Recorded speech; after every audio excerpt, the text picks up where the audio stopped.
So good morning again. Happy New Year again. I brought along a party hat just so we could, party down and have a good time. And Kim's ready to have a good time. Always. So our theme today is our theme actually for the year, and it's Behold, I make all things new. So breathe that in. How would that be in your life? At the second service, at our next service, we're going to have the choir is going to actually lead in this talk with the wonderful song from The Wiz, Can You Feel a Brand New Day? Everybody rejoice. Can you feel a brand new day? Anybody remember that song besides me? Okay, well, you got to be here. Come to second service. You'll love it.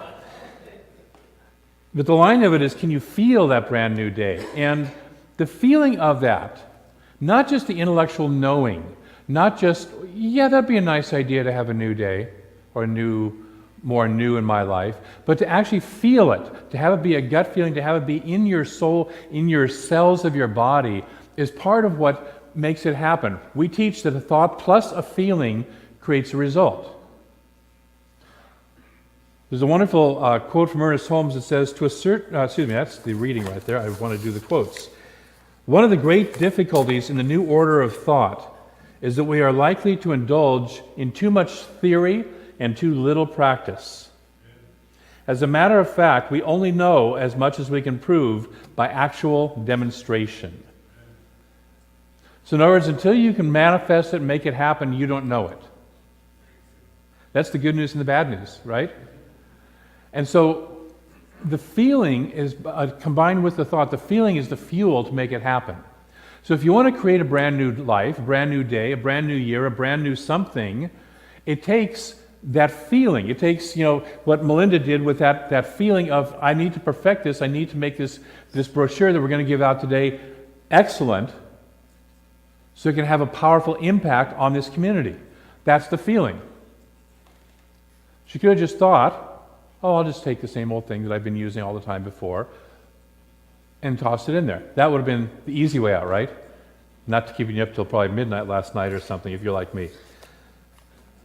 But can we get that feeling? Can we get that desire? Can we get that gut level that it takes to actually make it happen? And so it's the theme for the year. Creating a brand new day, behold, I make all things new, doesn't mean we have to declare the old bad. Okay? So it's not making what's happened in the past wrong. It's perfectly okay. But it says, I want more.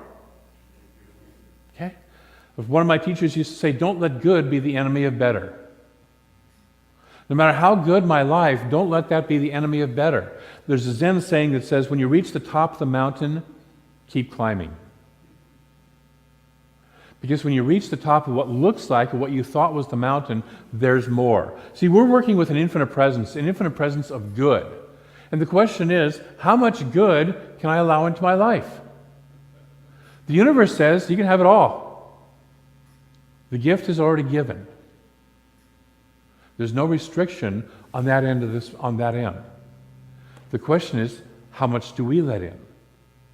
So if we're going to explore the infinite good of the divine, we can't get stuck on one thing or one way or one point, no matter how good it is. And we don't have to leave it behind, we include it and move forward. Does that make sense? We integrate it, we take it with us, and we move it forward and we expand it. Take a breath. So we know the principle is not bound by precedent. The universe does not care what happened before. In every single moment, the universe is going new, new, new, new, new. It does not matter what came before to the infinite. It can create anything at any moment, at any time. We direct the infinite. We direct that energy. Okay?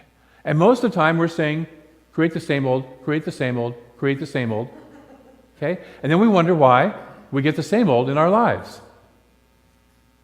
So this is true, this idea that we can change our lives, that we can shift, it's true every moment. It's true any second of any day. It's fun, however, at this time of year to ride what we call race thought. Race thought is what we say is the communal belief system that's going on around us. And oftentimes, if you've taken any of our classes, you hear race thought, and you hear the idea that we should rise above race thought and not get caught up in it as if it's a bad thing. But race thought is just what's going on. Some of it works and some of it doesn't work. Right now, there's this whole race thought that says new, right? It's a new year for us. Okay? And so we have this consciousness of newness and expectation and hopefulness. And that's the consciousness that's going on in the greater consciousness, in the greater consciousness, the race thought.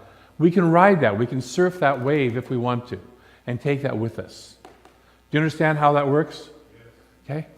So we're working with what's already going on and using it to add momentum to what we're doing.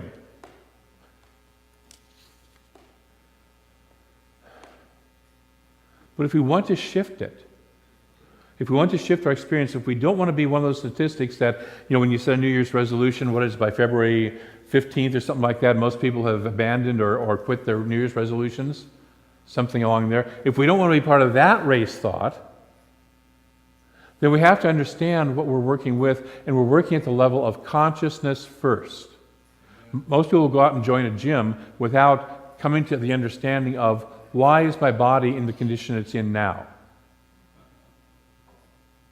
And what holds it there?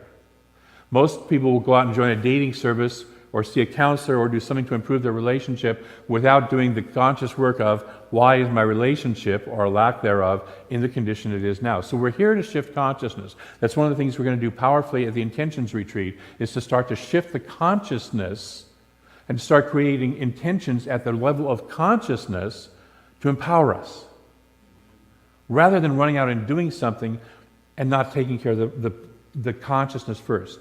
So mostly we set up things that are in the ways we're familiar with. We set up familiar belief systems, we set up familiar patterns, we set up familiar habits, and we keep doing them over and over and over again until we get a pattern interrupt. Until we say, look, I'm done with that pattern. We've all hit points in our lives where we've said, no more, right? Of something. Oh yeah. So if we want something new, we have to take a new thought. We have to develop a new consciousness and then start to develop a new belief system, and out of that a new pattern, a new habit that supports us in moving in the direction we want to go. Okay? And so we have to develop this stuff into a new belief. So if you want to step into a new day, there's three things you have to do. Number one is identify what's been holding you back. If we don't identify it, a lot of people don't like to look at the dark side, okay? As you probably know, I'm not afraid of that side. I've been there, looked at it. It doesn't scare me. There's an old story of a church down in the South, nice little Baptist church in the South. Preacher is preaching away about hellfire and damnation, and all of a sudden the congregation notices right behind them there's this little smoke starting to rise. Okay? They're kind of like going, what's going on there? And pretty soon the smoke starts to get more profound, and there's this kind of acrid smell. It doesn't smell good. Preacher's preaching away. He doesn't even know what's happening, but the congregation is kind of like, what's going on behind him? And pretty soon the smoke is like enveloping the whole. There's a big column right behind him, and all of a sudden out of the smoke you start to see these wings form, and this thing sort of opens up, and there, standing on the platform right behind the preacher, is Satan himself, Beelzebub, okay, the devil. And by this time, everybody in the congregation is screaming and running, and suddenly the preacher turns around, he drops his Bible and runs out the door also. And Satan's sitting there going, ha, another one, got another one. And all of a sudden he notices, over there in one of the pews, there's a guy still sitting there. He looks over at the guy and he says, why are you still sitting here? Don't you know who I am? And he says, yeah. Been married to your sister for 60 years. You don't scare me anymore.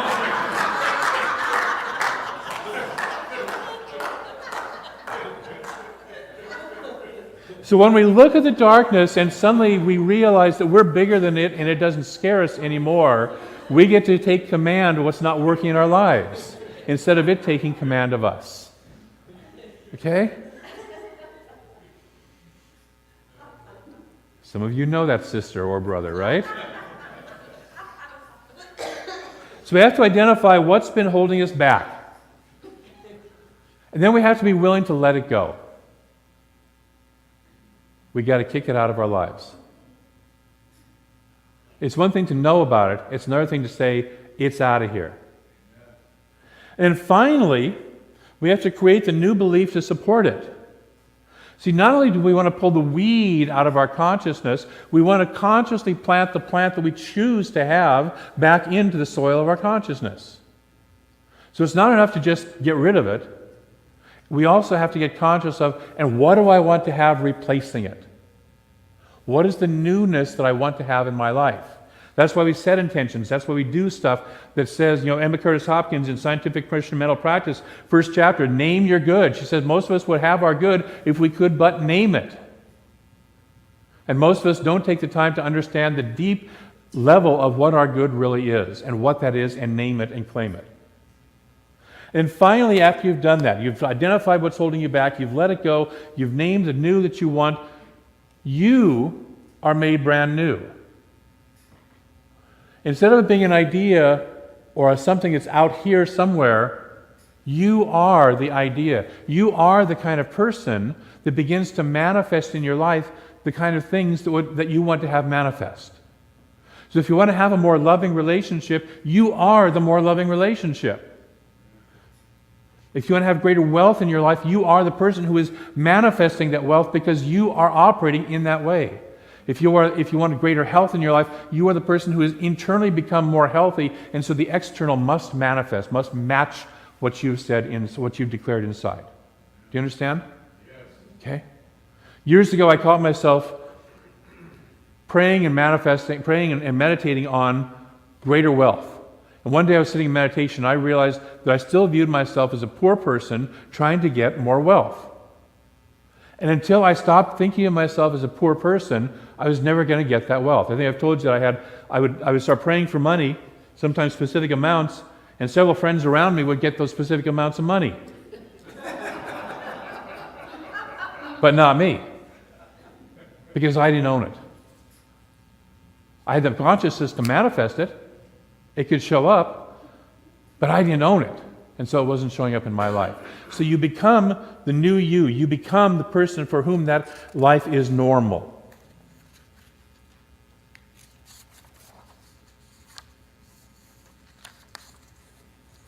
So let's do an exercise. You want to do an exercise to start this process off? Yes. Okay. I invite you to take a breath. If you've got your feet crossed, put them both on the ground. If you feel comfortable, gently close your eyes. Take another deep breath and relax deeply. Let yourself just go. Let yourself just be a being sitting in a chair breathing. Let your mind come to a point of stillness. Recognize that you're safe right where you are. Imagine yourself now in your imagination, in your mind, beginning to walk down a path. And this path is going to lead you to a place that is a sacred space for you. So imagine yourself on that path. Notice what it looks like. Notice the texture of the path. Notice if it's straight or windy. Notice if it's level or rolling or uphill or downhill. Just notice the path. Notice any sounds you hear along it.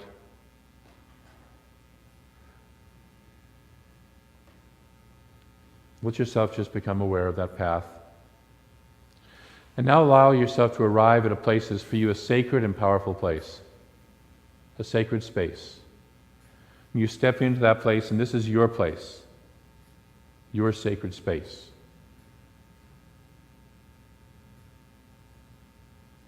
Look around and see what it looks like.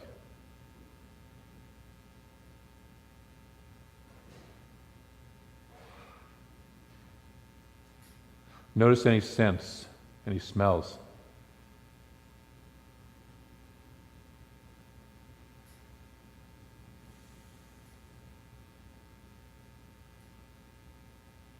Pay attention to any sounds that you hear in this space. Imagine that you can reach out and touch something in this space and just notice what it feels like.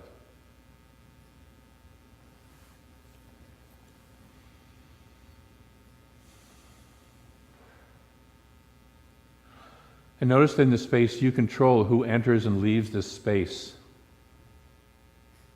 And you're going to invite into this space a guide, someone to assist you, someone who is wise, who is compassionate, who is powerful, and helping you look through this last year, releasing what you no longer want and creating what you do want. And so invite that person, that guide in now. It can be a real person, it can be an imaginary person, it can be a being. It's your guide. You get to create this guide.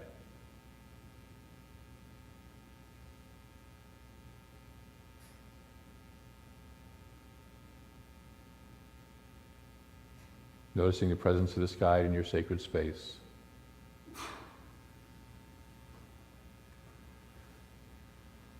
You're going to ask this guide to support you in letting go of what doesn't serve you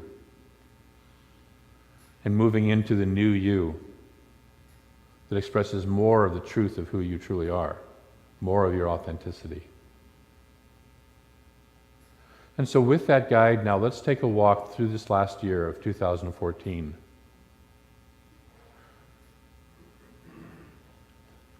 And as you walk through this year, there's two questions. Number one, what am I grateful for? And number two, what would I like to change? And so begin to remember last year on New Year's Day. And last year on January.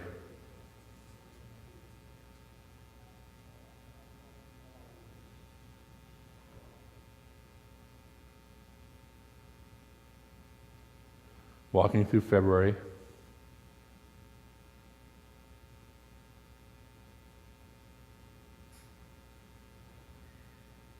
March, spring beginning to bloom. Into April, Easter, May. Into June, weather's beginning to warm up.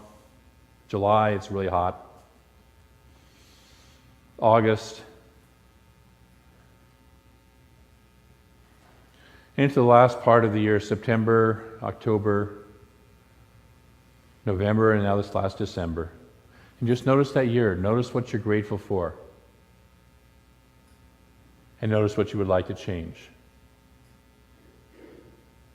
And with the guide, when you think of what you'd like to change, allow that guide to help you to create a word or a short phrase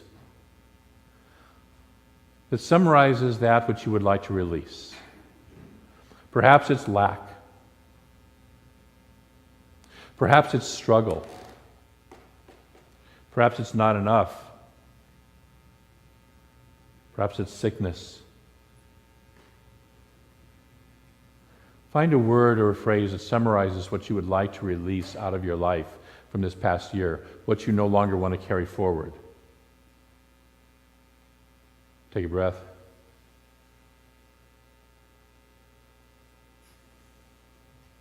Begin to see this word written on a sheet of paper right in front of you.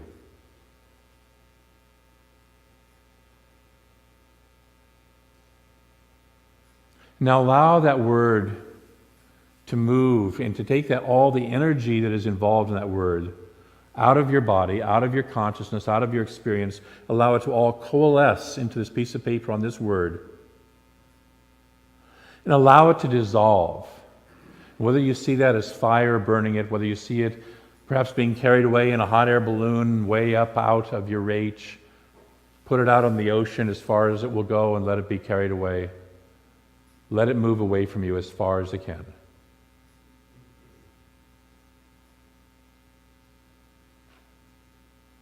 See it as no longer part of your life.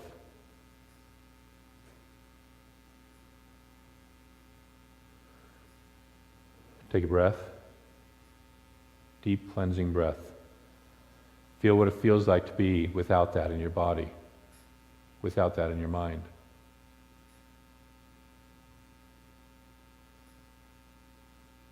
And now with your guide, you're going to invite in a new word, a new consciousness, something that you would like to embody this year. What do I want to replace that word with? And begin to see that word form on another sheet of paper right in front of you. Perhaps it's joy.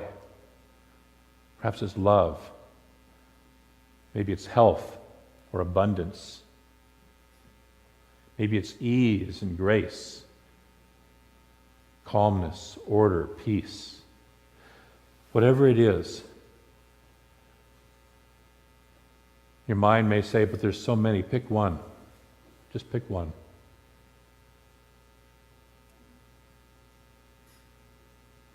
Now see that piece of paper and that word moving into you.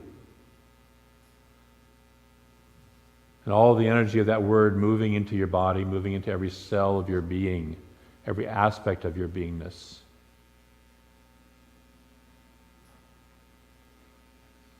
Breathe it in. Let it become the natural part of you. And what you'll notice is it connects with the truth of you that is already there. It connects with the peace, with the love, with the joy, with the abundance that you already are, because that is your natural state. Only now you're being conscious of it. Breathe that in.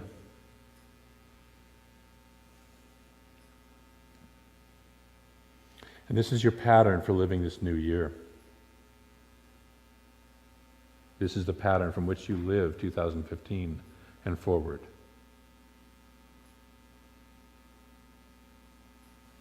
And now thank your guide for their support.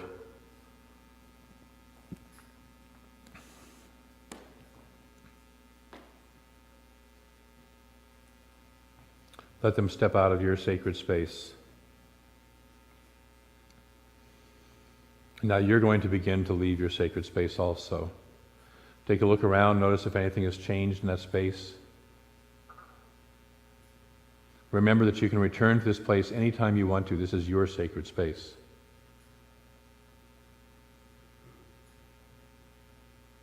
And so step back out of the space onto that path that brought you here in the first place. Allow yourself to return gently on that path. Notice that the path has changed.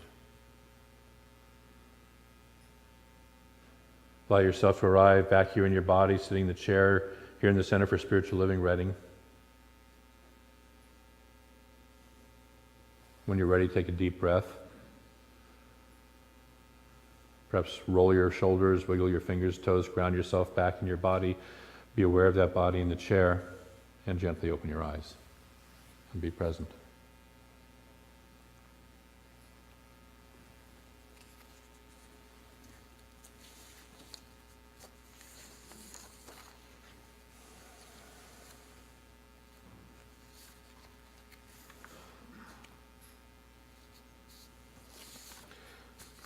The phrase,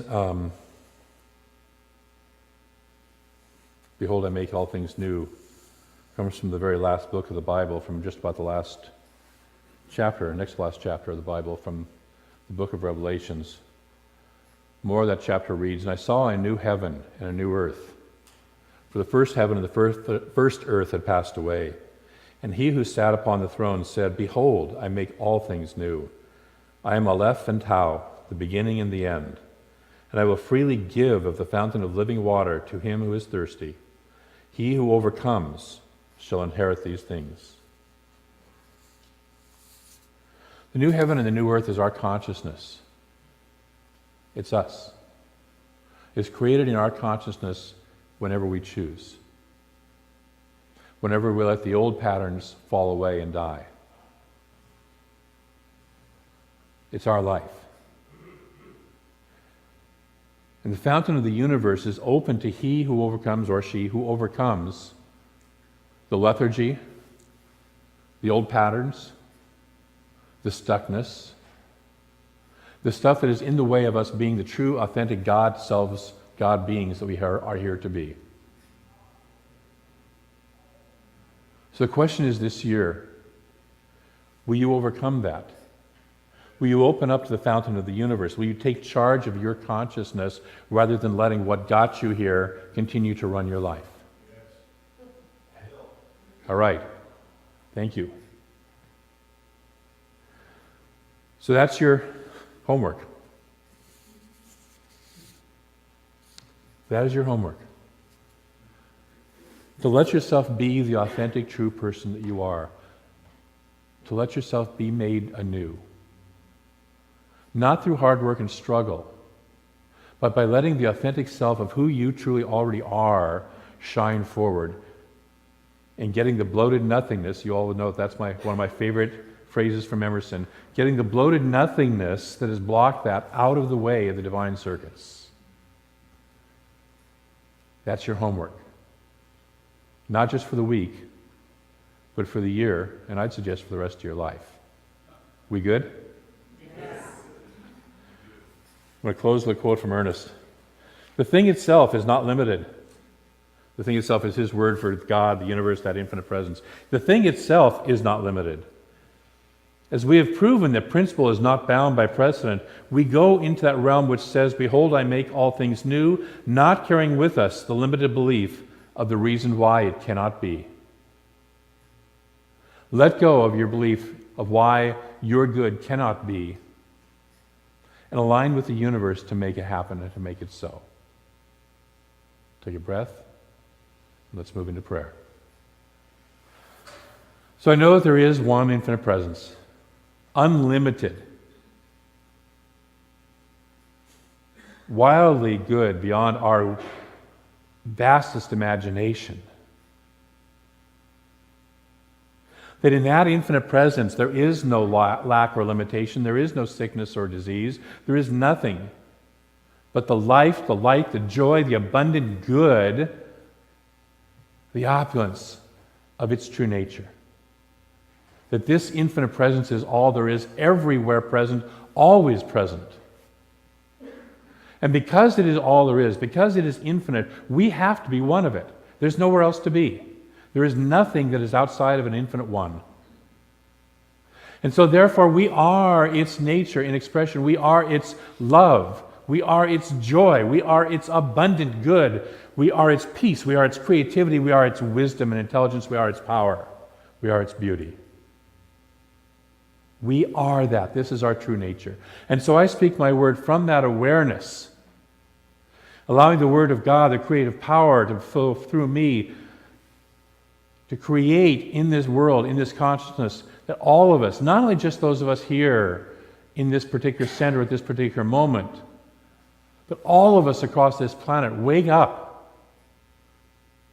Wake up to our magnificence. Wake up to our truth.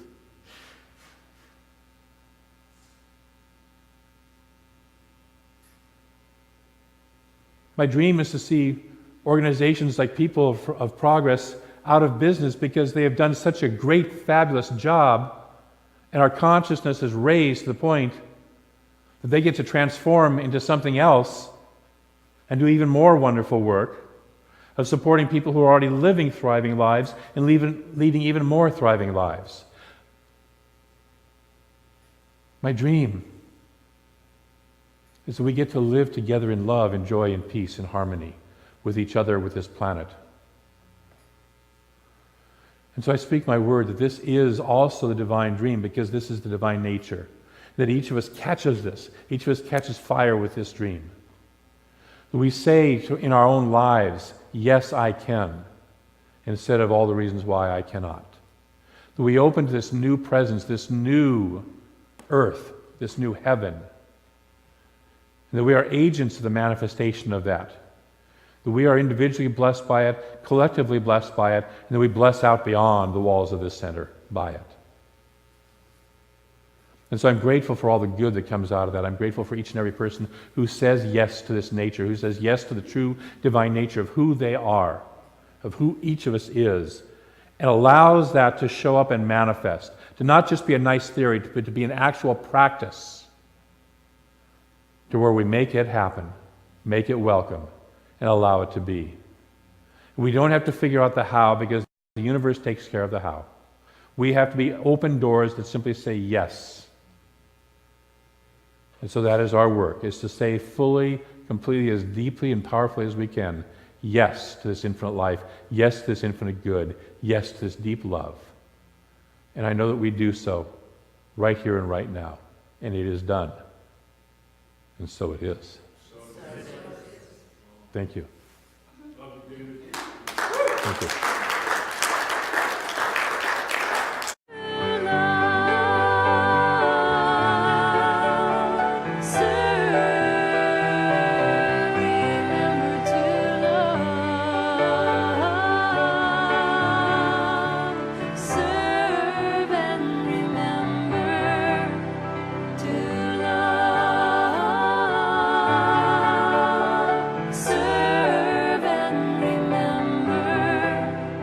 To love, serve.